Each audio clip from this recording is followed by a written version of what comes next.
Small question. What is the most difficult model you have created and learned from?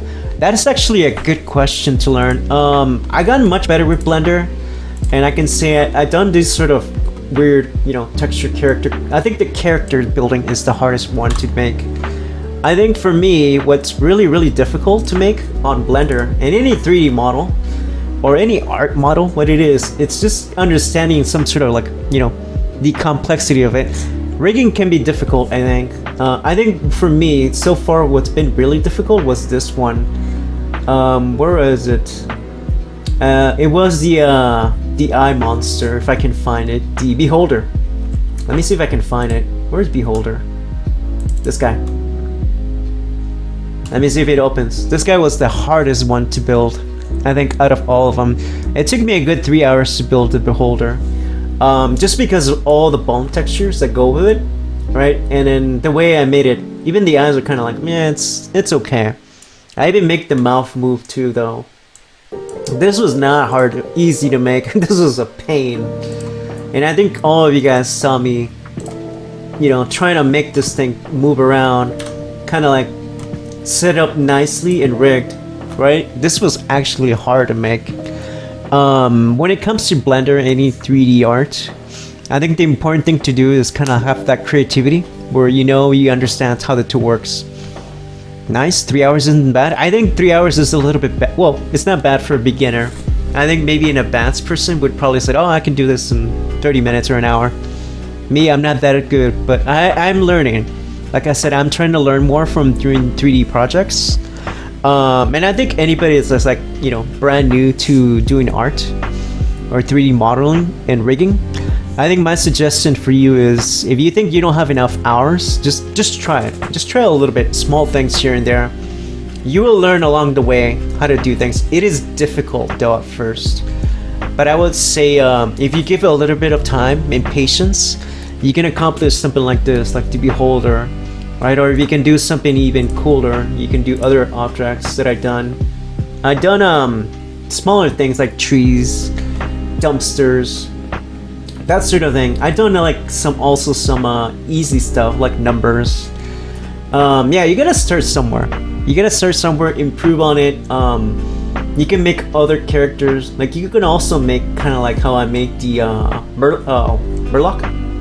Yeah, from World of Warcraft, Murloc. Like this guy.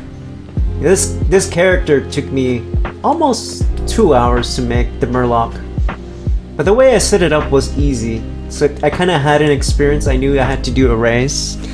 I had to do certain modeling and design. So when I made this character, it wasn't so bad. I think I just had to learn a few things. And it came out good. Alright, it came out really good making this Murloc. Alright, this was fun. Right, it's animated and rigged, which is even better, right? So you can have them walk around. So for example, these are my armature. And after a while, you start learning how to do this. It just takes patience. It really does take patience to do this, right? It moves around and you can have it in your game. Also, the Ice Fortress was really fun. So I made this. Where's the Ice Fortress? Right here.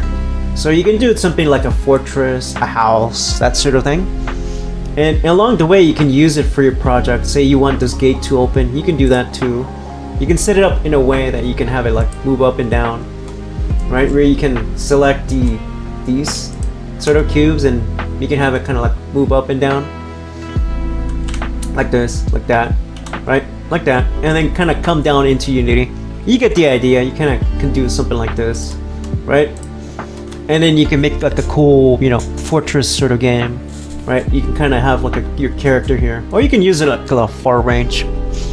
Okay, I think making it's not hard when you understand how to use cubes and use arrays and how to use different sort of modifiers. I'll see if you're brand new to using Blender, definitely learn into what are modifiers. How to use mirror mode. Mirror mode saves me a lot of time. Mirror mode, how to do different things, and how to get used to the tools. Alright, and the shortcuts. I think once you understand the shortcuts, you understand the process how to make Blender.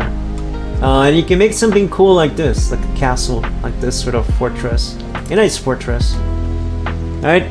It wasn't so difficult because these are cube shapes. Right? And you can make little icicles too around here. You want to add details to it. Alright, the materials aren't so bad either as well. You can just add you can make your own texture materials that way. I did my own texture materials. So these bricks, these I made in 2D. So I made these little 2D art sort of things with gradients and different look. And that's how I was able to apply it and also learn about UV editing. UV editing too. So that's the other thing. I think UV editing can be complicated, but if you know the basics to it, you can accomplish something well. So I did it with the brick sort of system here on UV editing. But yeah, it takes time. Honestly, if you're new to programming, you're new to, game development in general, just take your time on each thing, learn the process. Don't get frustrated. It takes time, right? It's not gonna take years. I would say maybe it'll take a good month or two. But if you keep at it, you'll get much better. With time, you can make even better things. Don't worry about making really fancy things. Make the basic stuff. Make towers, make cubes, right? And along the way, you'll get better at it. You can kind of get some design ideas from here, for example, that I got. Right, and you can make your own creative thing, your own creative art. Right, and I think that's the best way. So I think if you guys are into that, definitely learn it. It's not a waste of time, I promise. Right, it's not gonna take you years to learn or master. It just takes tolerance. That's all it does. Tolerance, patience, and then from there you can use it into Unity or whatever game engine you want to use. Yep, I use Substance Designer, but I still need to clean up the UV unwrapping. UV unwrapping is not that easy. I mean, technically you can see it kind of like where you unwrap things on a cube like this. For example, my Rubik's Cube, my 2D cube. It's just, you're unwrapping it. You're unwrapping the layers so it looks flat. So that's the easy way that I interpret it. Yeah, but UV wrapping, not that easy. It takes time, it takes patience. But once you kind of have an idea in your head, you can easily develop it. Yeah, but yeah, for me, my advice, anybody trying to learn the art, take your time, learn 2D art. And I think anybody can do it. I would do it too. Yeah, definitely.